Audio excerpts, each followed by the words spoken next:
Hello and welcome to another episode of Kia Electric News. Korean Economic Daily reports that Hyundai Motor Group has started a test operation of the first dedicated EV factory in South Korea.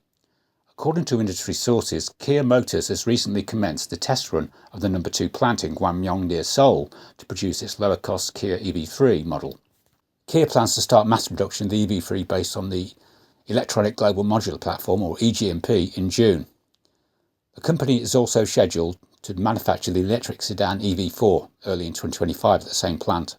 Korean car blog has some more interior and exterior EV3 image leaks. You can clearly see the interior has similar controls and displays as the Kia EV9.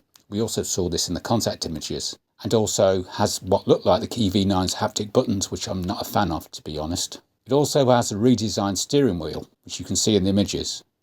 The exterior shots showed two different trims with different wheel covers. I'm hoping to get to see this concept in the UK soon. Hopefully it'll come to some of the shows, but we shall see. During the week I released an EV9 point of view driving video, so you can sample what the EV3 buttons and screens will look like inside. There is a link to that in the video here. Following on from last week's leaked info on the EV8, here is a very nice render of what it might look like from motor1.com website. They seem to have crossed the stinger with the forthcoming EV4 to come up with this.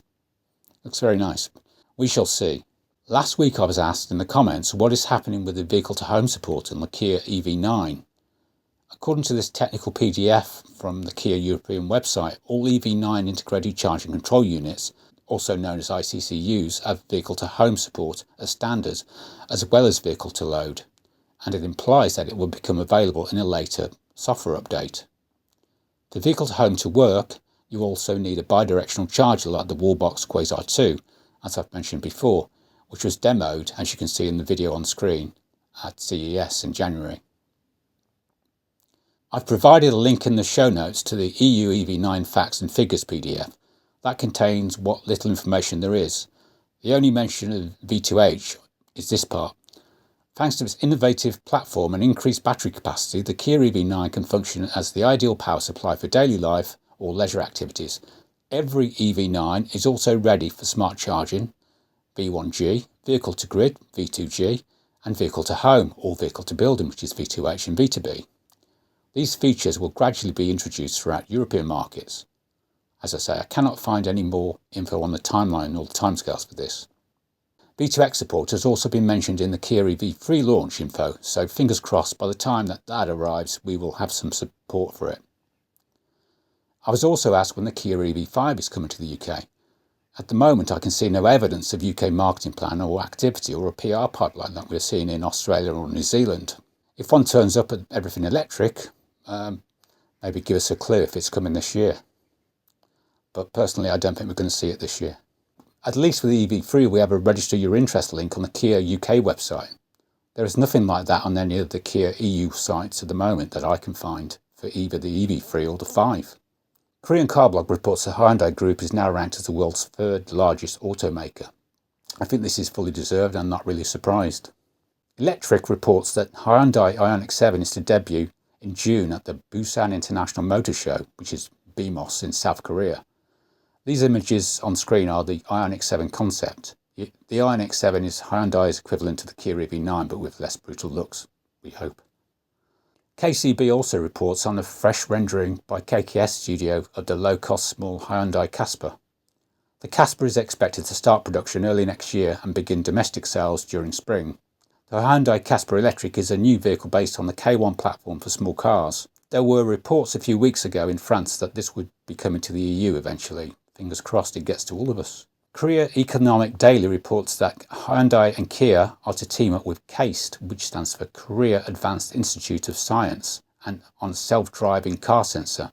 Hyundai Motor Co and Kia Corporation, South Korea's two largest automakers, have teamed up with Korea's top national research university to develop a next-generation autonomous driving sensor. The move comes despite recent setbacks in the driverless vehicle industry amid mounting losses and delays in commercial services. Hyundai and Kia said on Wednesday they established a joint research centre with KAIST to focus on an on-chip light detection and ranging chip, or Lidar for short. The joint lab with 30 engineers from Hyundai and Kia and KAIST School of Electrical Engineering aims to develop technology for small, high-performance on-chip sensor manufacturing and next-generation signal detection. Hyundai, Kia and KAIST aim to develop an on-chip sensor based on semiconductor technology, which allows the automakers to shrink Lidar down from what it currently is. The technology is expected to enable Lidar's mass production, improve price and competitiveness. Reports by Reddit user Business Rain on Reddit say that the EV9 battery drain issue is now completely fixed after the wireless charger update. He's proved this with his 12-watt battery test with his BM2 monitor. The update was done in the US via OTA. Great news, but when is the rest of the world getting this fix on over-the-air updates? No news in the UK, only the latest maps on wireless CarPlay and Android Auto is currently being pushed. I've also found out this week that in Australia the powered seat module update is available on their OTA, as you can see in this new link, which I've come across on Reddit this week, but nothing else is on there. I'll put a link here to the Australian OTA site. That follows on from the US version of the same page, which you can also find up here. We don't seem to have access to an OTA page in the UK or EU, so we are unable to see what's being pushed via OTA at the moment, which is a great shame. As always, a full reading list of links to all stories can be found in the show notes, which are in the video description. That's all for this week. Thank you for watching.